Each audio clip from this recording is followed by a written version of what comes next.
Au petit jour, dans la vallée, au-dessus des maisons, les deux enfants aperçoivent un minuscule point noir qui plane à hauteur des nuages. C'est Kiki le condor, très vite rejoint par un petit point gris. C'est Coco le pigeon. « Coco le pigeon !» crie Dolores, que l'on appelait autrefois le facteur pigeon, répond son papa. Comme il adore raconter des histoires aux enfants, il leur explique que le facteur pigeon était un pigeon qui avait été désigné par les autres pigeons pour aller porter des lettres chez les familles pigeons. Tous les matins, hiver comme été, Coco devait transmettre les messages de toutes les familles pigeons d'Umawaka. Comme dans l'aéropostale, il bravait les orages, la neige, la pluie, le vent et quelquefois même les chasseurs. « Coco, va porter cette lettre à la famille Pigeon Noir de la part des pigeons gris. Nous fêtons le premier vol d'essai de Pigeonneau 4, notre dernier petit. » Et Coco de s'envoler pour accomplir sa mission. Quand il avait faim, Coco, toujours pressé, devait se poser dans la cour d'une ferme ou dans un pré pour picorer ce que les poules avaient bien voulu laisser. Le facteur pigeon se disait qu'il n'avait pas beaucoup de chance. Mais il fallait un facteur chez les pigeons, et c'est donc lui qui était le facteur pigeon. Un jour de grand vent, il se leva de son nid, se lissa quelques plumes et s'envola très haut. Il pensait qu'au-dessus des nuages, il y aurait moins de vent, et c'était vrai. Il voyait, en bas, les lamas gros comme des mouches, Perrault le chien minuscule, les hommes comme des fourmis et le rio comme un long serpent d'argent. Mais ce jour-là, Coco n'avait pas le temps de s'attarder. La femme de Pigeon Miteux venait de pondre un œuf. Et c'était un événement que tous les pigeons devaient connaître. Et vite, il luttait contre le vent quand un condor passa tout près de lui. Surpris, il freina des deux ailes et s'approcha de Coco. « Je me présente, Condor Kiki, salut !» Coco était à la fois étonné et très content que quelqu'un d'autre puisse voler aussi haut que lui. « Bonjour. »« Qui es-tu ?»« Je suis facteur pigeon, en mission. La femme de Pigeon Miteux vient de pondre un œuf. » « Sacrée nouvelle. Et d'où viens-tu ?»« D'Umawaka, là, tout en bas. Et toi ?»« Oh, je me promène au-dessus des malheurs de la terre. Et surtout, je cherche de quoi me garnir le bec. Mon domaine, les nuages. »« Et que becquettes-tu ?»« Je becquette des petits lapins, mais ils sont très malins. L'autre jour, j'ai réussi à en coincer un, mais il s'est mis à pleurer en me racontant l'histoire de sa maman lapin, de son papa lapin et de sa petite sœur lapin. Il reniflait, se mouchait avec ses oreilles, c'était d'une tristesse. J'en ai oublié de le manger, il en a profité pour filer dans son terrier. Et toi, que becquettes-tu ? Eh bien moi, je picore plutôt. Je picore des graines, des vermisseaux de temps en temps. Tu becquettes pas de petits lapins, hein ? Ni de petits animaux morts ? Oh non, je picore pas de lapins ni de petits animaux morts, non. Eh bien, tu as tort, c'est très très bon. Peut-être, mais je picore pas de lapins ni de petits animaux morts, voilà. Ça va, hein ? Te fâche pas, et que fais-tu exactement ? Je suis en mission. Mais encore ? Eh bien, je suis un facteur pigeon. Je porte des lettres aux autres familles pigeons. Ah, et que font les autres familles pigeons pendant ce temps ? Coco continuait sa route pendant que Kiki tournait autour de lui sans le moindre effort. Hein ? Je te parle. Que font-elles les autres familles pigeons quand tu t'époumones à ramer contre le vent ?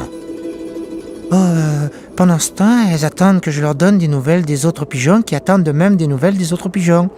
Ils se promènent, ils organisent des pique-niques et ils jouent à Je te la pique. Comment ? C'est un jeu. Je te la pique, tu me la piques, pique et mange tes tiques. Je te la pique, tu me la piques, pique, mange mes tiques. Je te la pique, tu me la piques, pique, mange mes tiques. Je te la pique, tu me la pique, mange mes tiques. Ah oui ? Et tu y joues souvent ? Non, j'ai pas bien le temps avec ce travail. Tu t'appelles comment ? Coco. Je vais te dire, Coco. Quand nous avons quelque chose à dire à un autre condor, on y va nous-mêmes. Jamais on fait faire le travail par un autre. Bien sûr, quelquefois, on s'aide à trouver un mulot mort ou un lapin. Faut bien s'entraider dans la vie. Et toi, il t'aide à trouver des graines ? Oh non, il m'aide pas à trouver des graines. Pourquoi ? Il devrait ? T'es gentil, toi, hein ? T'es gentil, t'as un bon fond. Kiki regardait fixement Coco qui se sentait un peu gêné. Les autres pigeons se sont fichus de toi, mon Coco. Ils peuvent porter leurs lettres eux-mêmes, non ? Surtout s'ils ne t'aident pas à trouver à manger. Ou alors, ça pourrait être chacun son tour. Tu peux pas te laisser faire comme ça, mon Coco. Redescends et gueule un bon coup. Oh, ça va les surprendre. J'espère bien, mon coco, ça va les secouer. Tu poses tes conditions et s'ils refusent, tu viens avec moi. Il y a de beaux voyages à faire par ici. Je t'apprendrai des jeux et une chanson beaucoup plus belle que je te la pique. Et puis, quand je verrai un champ de maïs, je te le dirai. Et si tu vois une souris ou un petit lapin, mort, bien sûr, tu me le diras. Le reste du temps, nous nous laisserons porter par le vent. La liberté, quoi. Tu me la chantes? Quoi? Ta chanson qui est mieux que je te la pique. Ouais. Écoute le vent, mon coco. Écoute le vent. Viens, je t'emmène en voyage sous le ciel d'orage, voir les oies sauvages. Le vent raconte des histoires à tous les enfants qui ont peur le soir. Il faut t'envoler, sortir de ta cage. Viens voir le soleil, le ciel à l'aurore, les ailes roses et bleues, oiseaux bicolores. Il faut t'envoler, sortir de ta cage. Il faut t'envoler, sortir de ta cage. Coco resta pensif quelques secondes, regarda Kiki planer dans le vent et revint à sa hauteur. Attends-moi, je vais éclaircir la situation.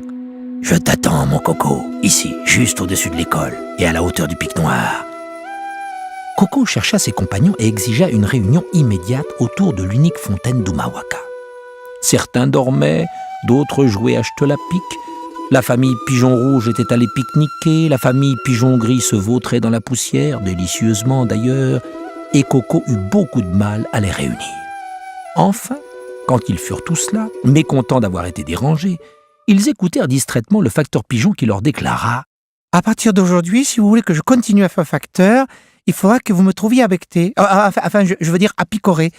Je peux pas tout faire, c'est trop injuste. » « Pardon ?»« Ou alors, c'est chacun son tour. » Il y eut un grand silence. Les autres pigeons, la paupière lourde, n'étaient pas certains d'avoir bien entendu.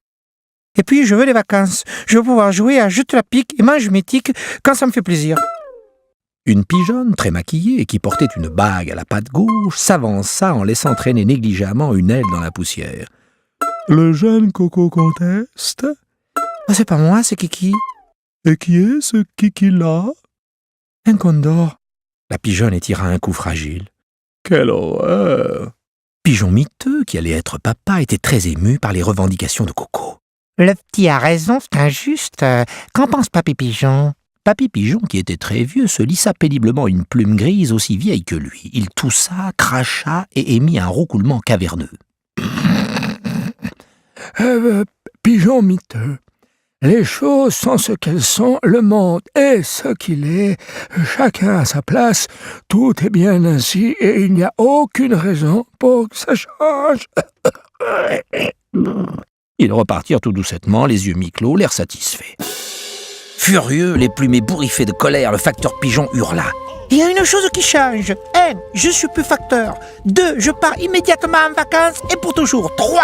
Il faudra vous débrouiller sans moi, trouver un autre pigeon pour faire le facteur. 4. Je vais retrouver Kiki, plonger dans les nuages, piquer à ma faim et regarder passer les oies sauvages qui ont tant de choses à raconter sur leur long voyage. Et 5. Voilà. Il s'ensuivit une prise de bec épouvantable où chacun laissa des plumes. Coco en profita pour rejoindre Kiki le Condor, là-haut, qui l'attendait en planant au-dessus de l'école. Il le félicita pour son courage et l'entraîna vers le soleil levant. Depuis ce jour, bien des choses ont changé chez les pigeons. Mais Coco a surtout trouvé un ami, et on peut voir tous les matins et tous les soirs, dans le ciel orange et bleu d'Umawaka, 2 points noirs qui planent entre les petits nuages roses et font la course avec le vent.